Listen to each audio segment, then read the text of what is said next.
ಓಂ ಇದಂ ವಿಷ್ಣುರ್ವಿಚಕ್ರಮೇ ತ್ರೇಧಾನಿತದೆ ಪದಂ ಸಮೂಢಮಸ್ಯ ಪಾಕಂ ಸುರೇ ವಕ್ರತುಂಡ ಮಹಾಕಾಯ ಕೋಟಿ ಸೂರ್ಯ ಸಮಪ್ರಭಾ ನಿರ್ವಿಘ್ನಂ ಕುರ್ಮೇ ದೇವಾ ಸರ್ವಕಾರ್ಯೇಷು ಸರ್ವದಾ. ಈ ನಿಮ್ಮ ಕೆ ವೆಂಕಟೇಶ್ ಶರ್ಮ ಮಾಡುವ ಅನಂತ ನಮಸ್ಕಾರಗಳು ಹಾಗೂ ಸರ್ವ ವಿದ್ಯಾ ನಮ್ಮ ಚಾನಲ್ಗೆ ಸ್ವಾಗತ. ಹಾಗೂ ನಮಗೆ ತುಂಬ ಜನ ಗುರುಗಳ ಜ್ಯೋತಿಷ ಅಂತ ಹೇಳ್ತೀರಾ.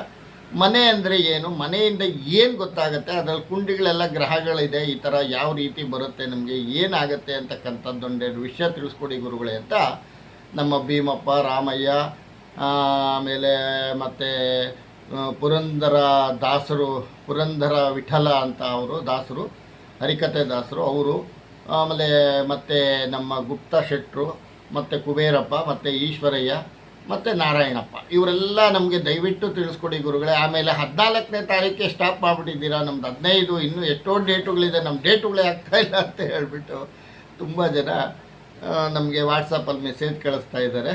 ದಯವಿಟ್ಟು ಸ್ವಲ್ಪ ಬ್ಯುಸಿ ಇದ್ದೆ ನಾನು, ಈಗ ಕಂಟಿನ್ಯೂ ಮಾಡ್ತೀನಿ. ಆಮೇಲೆ ಈ ಕಿರು ಜ್ಯೋತಿಷ್ಯ ಅಂದರೆ ಕುಂಡ್ಲಿ ಅಂತಕ್ಕಂಥದ್ದು ನಮಗೆ ಯಾವ ರೀತಿ ಬಂತು ಅಂತಕ್ಕಂಥದ್ದು ನೋಡಿ, ಯಾವ್ಯಾವ ಋಷಿಗಳಿಂದ ಬಂತು ಅಂತಕ್ಕಂಥದ್ದು ಫಸ್ಟ್ ನೋಡಿ. ನಮಗೆ ಸೂರ್ಯ ಪಿತಾಮಹೋ ವ್ಯಾಸೋ ವಸಿಷ್ಠೋತ್ರಿ ಪರಾಶರಃ ಕಾಶ್ಯಪೋ ನಾರದೋ ಗರ್ಗ್ಯೋ ಮರೀಚಿ ಮನುರಂಗಿರಃ ಲೋಮೇಶ ಪುಲಹಶ್ಚೈವ ಚಿವುನೋ ಯಮುನೋ ಭೃಗು ಶೌನುಕೋಷ್ಟ ದಶಾಸ್ಯೇತೆ ಜ್ಯೋತಿಷ್ಶಾಸ್ತ್ರ ಪ್ರವರ್ತಕ. ನೋಡಿ, ಮಹಾನ್ ಭಾವರು ನಮ್ಗೆ ಇವತ್ತಿನ ದಿವಸ ಆ ಬುನಾದಿ ಹಾಕಿ ಕೊಟ್ಟು ಹೋಗಿದ್ದಾರೆ, ಅದನ್ನು ಅಧ್ವಾನ ಮಾಡ್ತಾ ಇದ್ದಾರೆ ಜ್ಯೋತಿಷಿಗಳು. ಒಬ್ಬರು ಬ್ರಹ್ಮ ಅಂತಾರೆ, ಒಬ್ಬರು ಏನೇನೋ ಹೇಳ್ಕೊತಾರೆ. ವಿಚಿತ್ರವಾಗಿದೆ ನಮ್ಮ ಜ್ಯೋತಿಷ್ಯ, ಯಾವ ರೀತಿ ಹೇಳಬೇಕು ಅಂತಲೇ ಗೊತ್ತಾಗ್ತಾ ಇಲ್ಲ. ಯಾರೋ ಮಾಡೋದು, ವಿದ್ಯಾವಂತರು ಕೂಡ ಇವತ್ತು ಬೆಲೆ ಇಲ್ಲದೆ ಆಗಿಬಿಟ್ಟಿದೆ ಜ್ಯೋತಿಷ್ಯ ಶಾಸ್ತ್ರದಲ್ಲಿ. ನೋಡಿ, ಸೂರ್ಯ ಬ್ರಹ್ಮ ವ್ಯಾಸ ವಸಿಷ್ಠ ಅತ್ರಿ ಪರಾಶರ ಕಾಶ್ಯಪ ನಾರದ ಗರ್ಗ್ಯ ಮರೀಚಿ ಅಂಗೀರಸ ಲೋಮಾಶ ಪುಲಸ್ತ್ಯ ಚವನ ಯವನ ಭೃಗು ಹಾಗೂ ಶೌನಕ ಎಂಬ ಮಹಾನ್ ಋಷಿಗಳಿಂದ ಜ್ಯೋತಿಷ್ಯ ಶಾಸ್ತ್ರದ ಪ್ರಾರಂಭವಾಗಿ ಅವರ ಶಿಷ್ಯ ಪರಂಪರೆಯ ಮೂಲಕ ಬೆಳೆದು ಈಗಲೂ ಹೆಚ್ಚಿನ ಆವಿಷ್ಕಾರಗಳಿಗೆ ಕಾರಣವಾಗಿದೆ.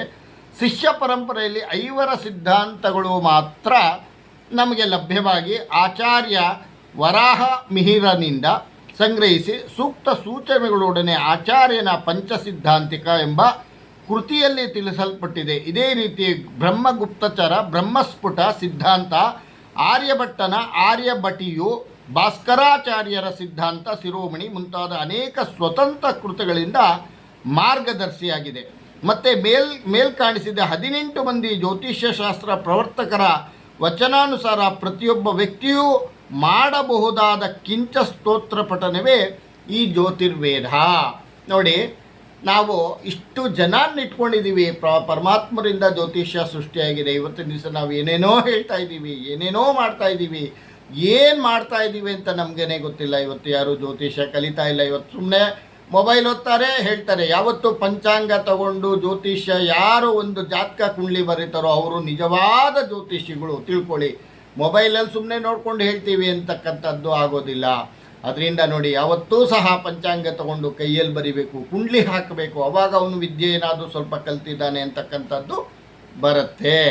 ನೋಡಿ, ತನುಸ್ಥಾನ ಅಂದರೆ ತಲೆ, ನಮಗೆ ಲಗ್ನಸ್ಥಾನ ಅಂದರೆ 1ನೇ ಮನೆ. ಲಗ್ನದಿಂದ ನಾವು ಯಾವ ರೀತಿ ಬಾಳ್ತೀವಿ, ಯಾವ ರೀತಿ ಬದುಕ್ತೀವಿ, ನಾವು ಯಾವ ರೀತಿ ಇರ್ತೀವಿ, ನಮ್ಗೆ ಆಯುಷ್ಯ ಎಷ್ಟು, ನಾವು ಜೀವನ ಪರ್ಯಂತ ಯಾವ ರೀತಿ ನಾವು ತೋರಿಸ್ತೀವಿ ಅಂತಕ್ಕಂಥದ್ದು ಲಗ್ನ ಭಾವದಿಂದ ಗೊತ್ತಾಗುತ್ತೆ.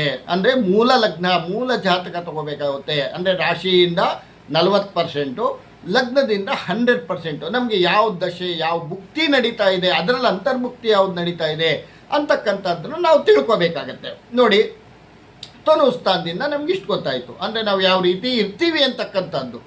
2ನೇ ಸ್ಥಾನ ಮಾರಕ ಸ್ಥಾನ ಅಂತ ಹೇಳ್ತೀವಿ, 2, 3. ಮತ್ತು ಯಾವತ್ತೂ ಸಹ ವಾಕ್ಸ್ಥಾನ, ಧನಸ್ಥಾನ ಅಂತಕ್ಕಂಥವು ಕೂಡ ನಾವು 2ನೇ ಮನೆ ಹೇಳ್ತೀವಿ. ಧನ ಯಾವ ರೀತಿ ಬರುತ್ತೆ, ನಾವು ಯಾವ ರೀತಿ ಸಂಪಾದನೆ ಮಾಡ್ತೀವಿ, ನಾವು ಯಾವ ವ್ಯಕ್ತಿಗಳಿಂದ ಉಪಯೋಗ ತಗೊಳ್ತೀವಿ, ಯಾವ ವ್ಯಕ್ತಿಯಿಂದ ತೊಂದರೆ ಆಗುತ್ತೆ ಅಂತಕ್ಕಂಥದ್ದು 2ನೇ ಮನೆಯಿಂದ, ಧನಸ್ಥಾನದಿಂದ ಗೊತ್ತಾಗತ್ತೆ. ನೋಡಿ, 3ನೇ ಮನೆ ಕೂಡ 2, 3 ಕೂಡ ಮಾರಕ ಸ್ಥಾನ ಅಂತ ಕೂಡ ನಾವು ಹೇಳಬಹುದು. ಆದರೆ 3ನೇ ಮನೆಯಿಂದ ಭ್ರಾತೃಸ್ಥಾನ, ಅಣ್ಣ ತಮ್ಮಂದ್ರೆ ಯಾವ ರೀತಿ ಇರ್ತಾರೆ, ಅಕ್ಕ ತಂಗಿಯರು ಯಾವ ರೀತಿ ಇರ್ತಾರೆ, ಬಂಧು ಬಳಗ ಮಿತ್ರರು ಯಾವ ರೀತಿ ನಾವು ಅವ್ರನ್ನ ಬೆಳೆಸ್ಕೊಂಡು ಹೋಗ್ತೀವಿ, ಶತ್ರುಗಳ ಮಿತ್ರರುಗಳ ಅಣ್ಣ ತಮ್ಮಂದ್ರಿಂದ ನಮಗೇನಾದ್ರು ತೊಂದರೆ ಇದೆಯಾ, ಅವರಿಂದ ನಮಗೇನ ತೊಂದರೆ ಇದೆಯಾ, ಅವರಿಂದ ನಮಗೇನ ತೊಂದರೆ ಇದೆಯಾ, ನಮ್ಮಿಂದ ಅವ್ರಿಗೇನ ತೊಂದರೆ ಇದೆ ಅಂತಕ್ಕಂಥದ್ದು ಭ್ರಾತೃಸ್ಥಾನ. ಮೂರನೇ ಮನೆಯಿಂದ ಗೊತ್ತಾಗುತ್ತೆ. ನೋಡಿ, 4ನೇ ಮನೆ 4th ಹೌಸು ಸುಖಸ್ಥಾನ. ಸ್ವಂತ ಮನೆ ಕಟ್ತಾನ, ಅಥವಾ ಬಾಡಿಗೆ ಮನೆಯಲ್ಲಿ ಇರ್ತಾನ, ಅಥವಾ ಸಾಲ ಮಾಡ್ತಾರಾ, ಅಥವಾ ಯಾವ ರೀತಿ ಬದುಕ್ತಾರೆ, ಯಾವ ರೀತಿ ಬಾಳ್ತಾರೆ, ಎಷ್ಟು ಜನ ಮಕ್ಕಳು, ಫ್ಯಾಮ್ಲಿ ಹೆಂಗಿರುತ್ತೆ, ಯಾವ ರೀತಿ ಚೌಕಟ್ಟಲ್ಲಿರ್ತಾರೆ, ಬಂಧು ಬಾಳಗರು, ಮನೆ ತುಂಬ ತುಂಬಿರುತ್ತೆ. ನೋಡಿ, ಕೆಲವರಿಗೆಲ್ಲ ಸುಖಸ್ಥಾನ ಚೆನ್ನಾಗಿತ್ತು ಅಂತಂದರೆ ಒಂಥರ ಒಳ್ಳೆ ಕುಟುಂಬದಲ್ಲಿ ವಾಸ ಮಾಡ್ತಾ ಇರ್ತಾರೆ. ಆ 4ನೇ ಸ್ಥಾನದಲ್ಲಿ 5ನೇ ಸ್ಥಾನ ನೋಡಿ, 5ನೇದು ಪೂರ್ವ ಪುಣ್ಯ ಸ್ಥಾನ. ನಾವು ಎಷ್ಟು ಪಾಪ ಮಾಡಿದ್ದೀವಿ, ಎಷ್ಟು ಪುಣ್ಯ ಮಾಡಿದ್ದೀವಿ ಅಂತಕ್ಕಂಥದ್ದೆಲ್ಲ ಸಹ 5ನೇ ಮನೆಯಿಂದ ಗೊತ್ತಾಗುತ್ತೆ. ಅದಕ್ಕೆ ನೋಡಿ, ಸಂತಾನ ಆಗಬೇಕಾದ್ರೂ ಸಹ 5ನೇ ಮನೆ ನಾವು ನೋಡಬೇಕಾಗತ್ತೆ. ಪೂರ್ವ ಪುಣ್ಯ ಸ್ಥಾನ, ಸಂತಾನ, ಅಭಿವೃದ್ಧಿ, ಆಯುಷ್ಯು, ಯಶಸ್ಸು, ಮತ್ತು ಗಂಡು ಮಕ್ಕಳು ಹೆಣ್ಮಕ್ಕಳಿಗೆ ಯಾವ ತಂದೆ ತಾಯಿಗೆ ಜನನವಾಗಿರ್ತಕ್ಕಂಥ ಮಕ್ಕಳದೆಲ್ಲ ನಾವು ನೋಡ್ತಕ್ಕಂಥದ್ದೇ 5ನೇ ಮನೆ. ಇನ್ನು 6ನೇ ಮನೆಗೆ ತೊಗೊಂಡ್ರೆ ರಿಪು ಸ್ಥಾನ, 6ನೇ ಸ್ಥಾನ ಶತ್ರು ಸ್ಥಾನ ಅಂತಕ್ಕಂಥದ್ದು ನಾವು ಹೇಳ್ಬೋದು ಜಾತಕದಲ್ಲಿ. ಅದೇ ಸಹ ನಮಗೆ ಜಾತಕದಲ್ಲಿ 6ನೇ ಮನೆಯಲ್ಲಿ ಯಾರಾದರೂ ಶತ್ರುಗ್ರಹ ಲಗ್ನಕ್ಕೆ ಯಾರಾದರೂ ಶತ್ರು ಸೇರ್ಕೊಂಡ್ಬಿಡ್ತು ಅಂತ ಅಂದರೆ ನೋಡಿ, ಅದನ್ನು ನಾನು ಮುಂದಿನ ದಿನಗಳಲ್ಲಿ ತಿಳಿಸ್ತೀನಿ. ಯಾವ್ಯಾವ ಲಗ್ನಕ್ಕೆ ಯಾವ್ಯಾವ ಗ್ರಹ ಶತ್ರುಗಳು, ಯಾವ್ಯಾವ ಗ್ರಹ ಮಿತ್ರರು, ಯಾವ್ಯಾವ ಗ್ರಹ ಸಮಗ್ರಹರು, ಯಾವ್ಯಾವ ಗ್ರಹ ಯೋಗಕಾರಕರು ಅಂತಕ್ಕಂಥದ್ದು ನಾನು ಮುಂದಿನ ದಿನಗಳಲ್ಲಿ ತಿಳಿಸ್ತಾ ಹೋಗ್ತಾ ಇರ್ತೀನಿ.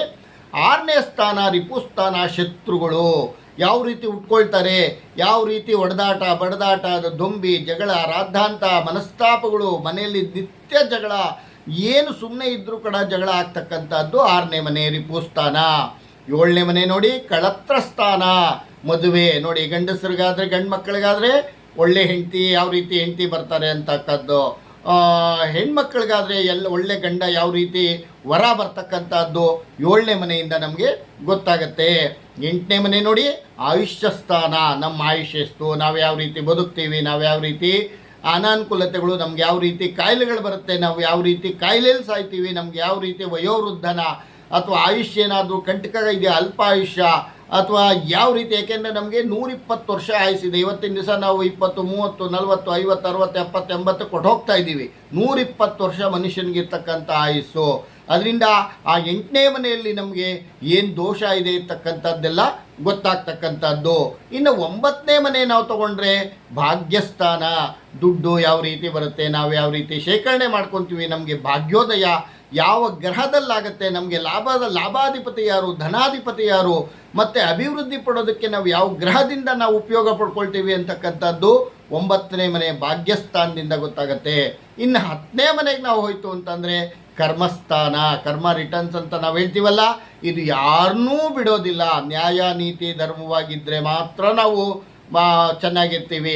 ಈ ಕ್ಷಣಿಕಕ್ಕೆ ನಾವು ಚೆನ್ನಾಗಿರ್ಬೋದೇ ವಿನಃ ನಮಗಿರ್ತಕ್ಕಂಥ ಆಯುಸಲ್ಲಿ ಹೋಗ್ತಾ ಹೋಗ್ತಾ ಹೋಗ್ತಾ ಹೋಗ್ತಾ ನಾವು ಏನಾದರೂ ತುಂಬ ತೊಂದರೆಗಳು, ಮೋಸ, ವಂಚನೆ, ದಗೆ ಮಾಡ್ತಾ ಇತ್ತು ಕಂತದ ಕರ್ಮಫಲ ಯಾರನ್ನೂ ಬಿಡೋದಿಲ್ಲ. ಕರ್ಮ ರಿಟರ್ನ್ಸ್ ಅಂತ ನಾವು ಹೇಳ್ತೀವಲ್ಲ, ಅದರಿಂದ ಆ ಥರ ಆಗ್ತಕ್ಕಂಥದ್ದು.